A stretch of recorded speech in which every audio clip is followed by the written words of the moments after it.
எழுத்தாளர் ஹர்ஷகுமார் அவர்களின் பத்திக்கிச்சு பத்திக்கிச்சு பெண்ணே அத்தியாயம் 58. ஆடலை தினமும் விக்ரமன் மெதுவாக கல்லூரிக்கு அழைத்து வந்தான். கிளாஸில் அவளது நண்பர்கள் அவளை நன்றாக பார்த்து கொண்டனர். யாழினியின் அத்தை கலை அவள் காதலிப்பது பற்றி தெரிந்து கொண்டு வீட்டில் காளியாட்டம் ஆடிவிட்டாள். இதை பற்றி ரத்தினமும் வசுவும் யாழினியிடம் கேட்க, யாழினி, ஆமாப்பா, நான் சிவாவை லவ் பண்றேன் என ஒத்துக்கொள்ள ரத்தினம் கோவப்பட்டார். எதுக்குப்பா, நீங்களும் லவ் பண்ணி தானே கல்யாணம் பண்ணீங்க, அப்புறம் என்னப்பா? அது மட்டும் இல்லாம இப்ப இத பத்தி பேசி என்ன ஆக போகுது? நான் எப்படியும் அவனை தான் கல்யாணம் பண்ணுவேன். ஆனா நல்ல நிலைமைக்கு அவனும் நானும் என் சுய சம்பாத்தியத்துல நினைக்கிறேன். அது வரைக்கும் இத பத்தி பேசாதீங்க என அவ்விடம் விட்டு செல்ல அவள் பின்னால் வசுவும் சென்று விட்டார்.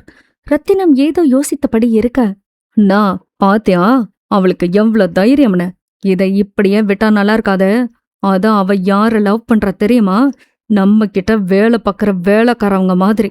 அந்த சிவாவோட அம்மாவும் 4 வீட்டுல போய் 10 பாத்திரம் தைக்கிற கூலிக்காரன் நாய் விட்ட பையன என்ன சொல்லிக் கொண்டிருக்கும் போதே, ஐயா காஃபி என ஒரு வேலைக்கார பெண்மணி வந்து நீட்ட அதை தட்டி விட்ட கலை, என்னடி கொழுப்பா பேசிட்டு இருக்கோம்ல, செப்ப இதை தொடச்சிட்டு வேற காஃபி போய் கொண்டு வா என்றதும் அந்த பெண்மணிக்கு முகம் அழுவது போல சுருங்கி விட்டது. அதை பார்த்த ரத்தினம் ஒன்றும் பேசவில்லை. இதுங்களெல்லாம் வைக்க வேண்டிய இடத்துல வைக்கணும், இல்லனா நம்ம தலையில ஏறி உக்காந்துருங்க. நீ எதுக்கும் கவலைப்படாத, நான் பாத்துக்கிறேன். இந்த விஷயத்த என்கிட்ட விடு என சகுனை போல் கொளுத்தி போட ரத்தினம் எதுவும் பேசாமல் எழுந்து சென்று விட்டார். எப்படியாச்சும் என் பையனுக்கு உன் பொண்ண கட்டி வைக்கிறேன் என மனத்திற்குள் தீர்மானம் எடுத்துக்கொண்டாள். கலை கிளம்பி நேராக சிவாவின் வீட்டு விலாசத்தை விசாரித்து அங்கு சென்று இறங்க சிவா வயலுக்கு நீர் பாய்ச்சி கொண்டிருந்தான். கலை அவன் வீட்டிற்கு வருவதை பார்த்து, யார் நீங்க, யார பார்க்கணும் என முகத்தில் வழிந்த வியர்வையை துடைத்தபடி கேட்க, அதை பார்த்து கலை முகத்தை சுளித்து கொண்டாள். அவளின் முகமாற்றத்தை உணர்ந்த சிவா சற்று தள்ளி சென்று முகத்தை கழுவிக்கொண்டு வந்தான். அந்த குடிசை வீட்டை பார்த்து சிரித்த கலை, ஏதான் உங்க வீடா என அதிகாரமாக கேட்க, சிவா, ஆமா, நீங்க யாரா அத சொல்லுங்க முதல்ல என சிறிது கடுப்புடன் கேட்டான். நான் யாழினியோட அத்தை என்றதும், ஓ நீங்களா, உக்காருங்க என கயிற்று கட்டிலை காட்டியவன், போய் குடிக்க தண்ணி எடுத்துட்டு வர என சொல்ல, ஒரு நிமிஷம், நான் உக்காந்து சம்மந்தம் பேச வரல, உன்னை வார்ன் பண்ணிட்டு போகத்தான் வந்த. இனிமே எங்க வீட்டு பொண்ணு பின்னாடி நீ சுத்தக்கூடாது, ஒதுங்கிற என விரல் நீட்டி மிரட்ட, இந்த மிரட்டுற வேலையெல்லாம் வேணாம், அத்தை உங்க வீட்டு பொண்ணுகிட்ட சொல்ல வேண்டியதானே, என்ன வந்து மிரட்டுறீங்க என அவனும் பதிலுக்கு பேசினான். ஏன் கிட்ட உன் திமிர காட்டுறியா பரதேசி நாய? எங்க வீட்டு பொண்ணு எப்படி வளர்ந்தா தெரியுமா? இந்த மாதிரி குடிசையில வந்து அவ கஷ்டப்படணுமா? நல்ல பணக்கார பார்ட்டியா புடிச்சு உன் வாழ்க்கையில செட்டில் ஆகலான்னு பாக்குறியா என கத்த, அவ என்ன கட்டிக்கிட்ட குடிசையில வாழ்றதும் வாழாததும் அவ விருப்பம். நீங்க ஏன் ரொம்ப வருத்தப்படுறீங்க? என்ன சொன்னீங்க, பரதேசியா? இந்த பரதேசி நாங்க நெல்ல விதைச்சாதான் உங்க வீட்ல எல்லாம் சாப்பாடே. அவ்வளோ ஏன் உங்க வீட்ல எங்கள மாதிரி பரதேசிங்க கையால சமைக்கிறதான் வாய்க்கு ருசியா சாப்பிடுறீங்க, ஞாபகம் இருக்கட்டும். சி, தேவையில்லாம பேசாத. யாழ்னியா என் பையனுக்கு கட்டி வைக்க போறேன். என் பையன் டாக்டர். ஒன்ன மாதிரி ஒருத்தனை கட்டிக்கிட்டு அவ இந்த வயக்காட்டுல நிக்கணுமா? அவளுக்கு முதல்ல வேர்வனா கூட என்னன்னு தெரியாது. இதுக்கப்புறமும் நீ அவளைதான் கட்டி பண்ண சுத்துனா நீ, உன் அம்மா, உன் தம்பி இன்னும் யாருமே இருக்க மாட்டீங்க என மிரட்டி விட்டு திரும்ப, ஹலோ மேடம் என சிவா சொடக்கு போட கலை திரும்பி பார்த்தாள். யாழ்னிதான் என் பொண்டாட்டி, அதை யாரு நினைச்சாலும் மாத்த முடியாது. நீங்க வேணும்னா உங்க பையனுக்கு பொண்ணை மாத்திக்காங்க. அப்புறம் அவளுக்கு வேர்வனா என்னன்னு நான் காட்டிக்கிறேன். நீங்க கிளம்புங்க என டபுள் மீனிங்கில் பேசி கலையை வெறுப்பேற்றி அனுப்பி வைத்தான். வீட்டிற்கு கலை வருவதற்குள் வீடே 2 ஆகியது. பொருட்கள் உடைந்து கிடக்க யாழினி பேயாட்டம் ஆடியிருந்தாள். ரத்தினமும் வசுவும் எவ்வளவோ தடுத்தும் யாழினி அடங்கவில்லை. அங்கு நடக்கும் கூத்தை பார்த்த கலை, என்ன, நான் வரதுக்குள்ள அவன் உன்கிட்ட பொம்பளை மாதிரி பத்த வச்சுட்டானா என அசராமல் கேட்க, நீ ஆம்பளை மாதிரி போய் அவன்கிட்ட மல்லுக்கு நிக்கிற.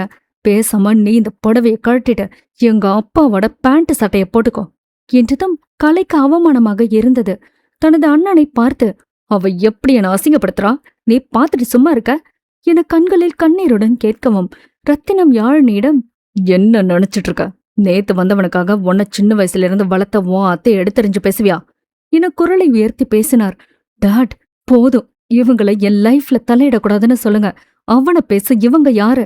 என எகிறிக் கொண்டு வரவும், அண்ணா, இவ இப்பவே இப்படி பேசுறா, நாளைக்கு அவன் வந்த பிறகு நம்மள மதிக்க மாட்டான். உன்கிட்ட இருந்து சொத்த புடுங்க பிளான் பண்றானா அவன்? குடிசையில இருக்கான்.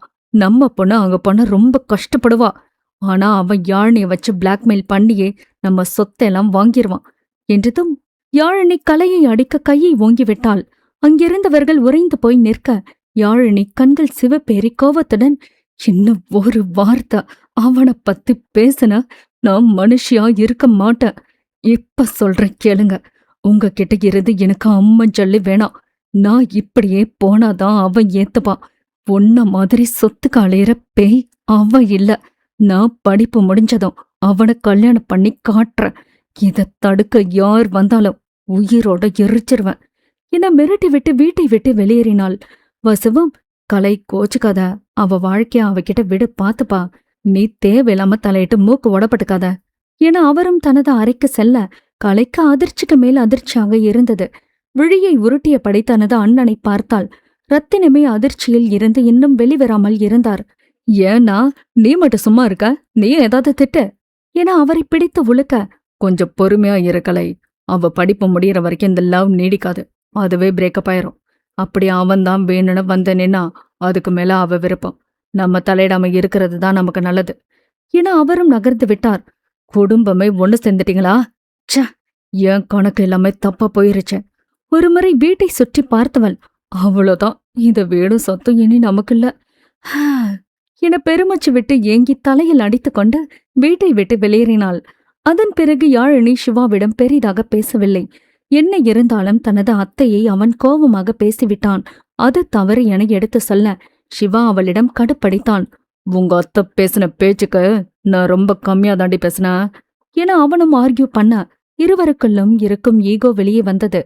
ஆடல் பிரெக்னன்சி மூட் ஸ்விங்கில் விக்ரமனை போட்டு பாடாய் படித்து எடுத்து விட்டாள். அவளுடைய அதிகப்படியான மகிழ்ச்சி, உற்சாகம், சோகம், சோர்வு என அனைத்தையும் பார்த்தவனால் அவளை டீல் செய்ய பெரும் பாடாக இருந்தது.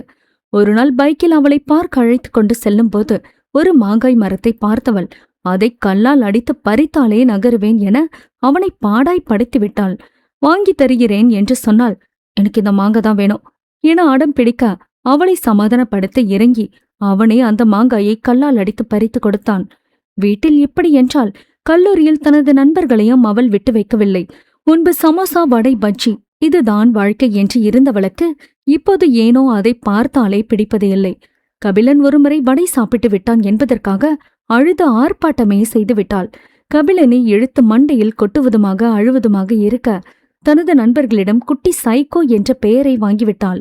அந்த அளவிற்கு அவர்கள் டார்ச்சரை அனுபவித்து விட்டார்கள். ஆடலுக்கு 7ஆம் மாதம் வளைகாப்பு மண்டபத்தில் வைத்து நடத்தினர்.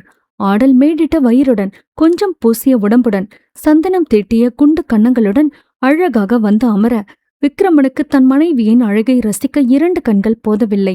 ஓரிடத்தில் நின்று தன் மனைவிக்கு அனைவரும் வளையல் போட்டி அச்சதை தூவ சந்தோஷத்தில் கையைக் கட்டி நின்று விழியகலாமல் பார்த்தான்.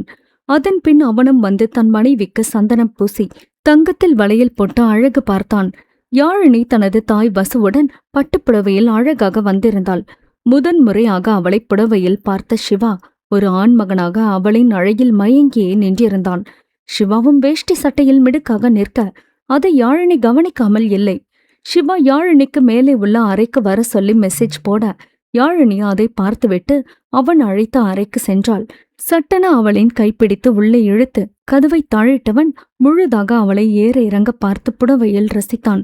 யாழினிக்கு தான் வெட்கத்தில் முகம் சிவந்து போனது.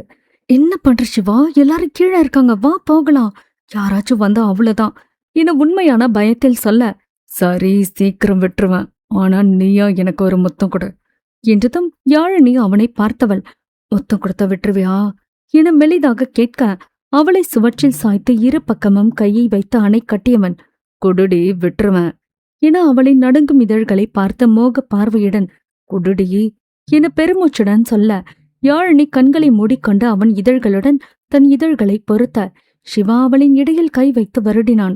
யாழினி விழிகளை திறந்து அவனை அதிர்ச்சியுடன் பார்க்க சிவா தனது வேலையில் மும்முரமாக இருந்தான். முத்தத்தை மென்மையாக கொடுத்து கொண்டே கைகளால் உடலை தீண்ட ஆரம்பிக்க யாழினி நடுங்கிய உடம்புடன் அவனை பிடித்து தள்ளிவிட சிவா யாழினியின் முகத்தை பார்த்தான். இவன் செய்த வேளையில் அவளின் இதழ்கள் இரண்டும் சிவந்து போய் இருந்தது. சாரிடி, புடவையில பார்த்ததும் என சொல்லி முடிக்கும் முன்னே கதவை திறந்து கொண்டு வெளியில் ஓடினாள். சிவாவிற்கு குற்ற உணர்ச்சியாய் இருக்க ஃபங்க்ஷன் முடியும் வரை யாழினி முகத்தை பார்க்கவே இல்லை.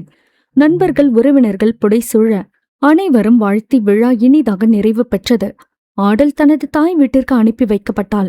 ஆனால் 2 நாள் கூட விக்ரமனாலும் பார்வதியாலும் அவள் இல்லாமல் அந்த வீட்டில் இருக்க முடியாமல் கிளம்பி சென்று ராஜுவிடமும் யசோதாவிடமும் கெஞ்சி கூத்தாடி அவளை அழைத்து கொண்டு வந்துவிட்டனர். 2ஆம் பருவ செமஸ்டரை எழுதி முடித்த ஆடல் வீட்டில் முழுவதுமாக ரெஸ்ட் எடுக்க அவளது நண்பர்கள் அனைவரும் அவளை வீட்டிற்கு வந்து பார்த்தனர். தொடரும்.